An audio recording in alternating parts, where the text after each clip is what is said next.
السلام عليكم ورحمة الله وبركاته. ازيكم يا حبايبي؟ عاملين ايه؟ صلوا على النبي يا جماعة. واحدة بعتالي بتقول ان ابنها لسه متجوز، ما بقولوش كام شهر، ومراته لما بتيجي بتقعد في اوضته.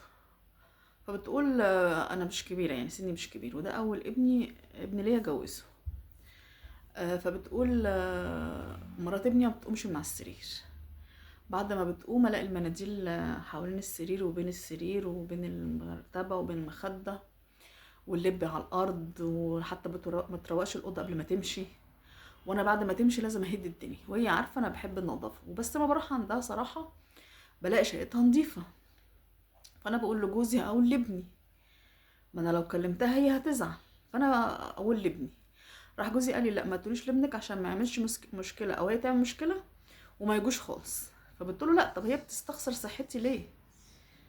يعني هي ما فيش كده، ما بتقومش من على السرير، حتى لو عايزه كوبايه شاي بتقول لي انا عايزه كوبايه شاي، انا عايزه كذا، وهي قاعده ما بتتحركش. حتى يعني لو هي مثلا ماشي، انا ما قلتش حاجه، بنت زي بناتي او زي عيالي ما بيقولوش انا عايزه حاجه، بيقوموا يعملوا.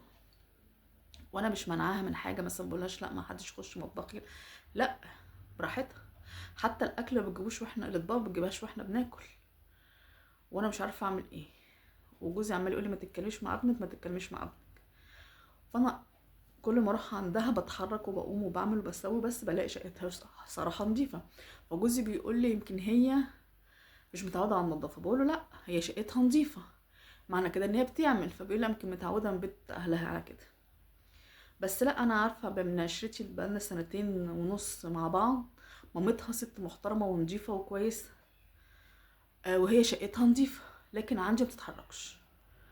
وانا مش حابه الموضوع ده. احنا لسه بنقول يا هادي، يعني حتى ما حملتيش هقولك تعبانه ولا بتروح الجامعه بتيجي هلكانه، لا، انتي ما شاء الله كويسه، مفيكيش حاجه. انتي مجرد ما بتيجي بتستلمي السرير في اوضه جوزها، ما بتتحركش. وانا مش عارفه اعمل ايه. لا، هي دي قله ذوق منها، وعشان انتي سكتي فهي سكتت، زودتها يعني. لا، انتي قبل وهي مثلا قاعده كده بتقول في باسكت في حاجه، يا ماما حطي الباسكت في المناديل عشان انا بقرف.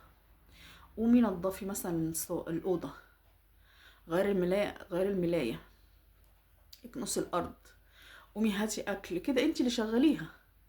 ممكن تقولك انا مكسوفه.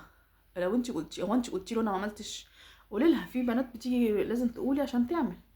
فانتي جربي، شوفي هتقبل ولا مش هتقبل، وشوفي الدنيا فيها ايه المشكله. انتي زي مامتها، بس على حل يعني ايه، بالحب. قومي اعملي كذا، قومي سوي كذا، بس جربي شوفي هتعمل ايه. لو ما كانش كده يبقى هي بتستهبل بقى. آه وانتي بقى تصرفي معاها يعني بالحب ومفيش مشاكل. وانت عشان هي ممكن جديده بتقولك مثلا انا مش عايزه اتدخل ما بينكم، مش عايزه اعمل مشاكل، مش عايزه تكسفيني، بس يعني هي مزوداها. بس انت ماشي، مش مشكله، انت اعملي اللي عليكي وقولي لها اعملي كذا سوي كذا. وانت لو اتحط في الموقف ده وعرف يتصرف يقول، او لو عنده فكره يقولها لها تعملها، يقول لنا في الكومنتات. وبالله عليكم لايكات بقى الصفحه بتقع بجد والله. يلا، سلام عليكم، فيديو جديد.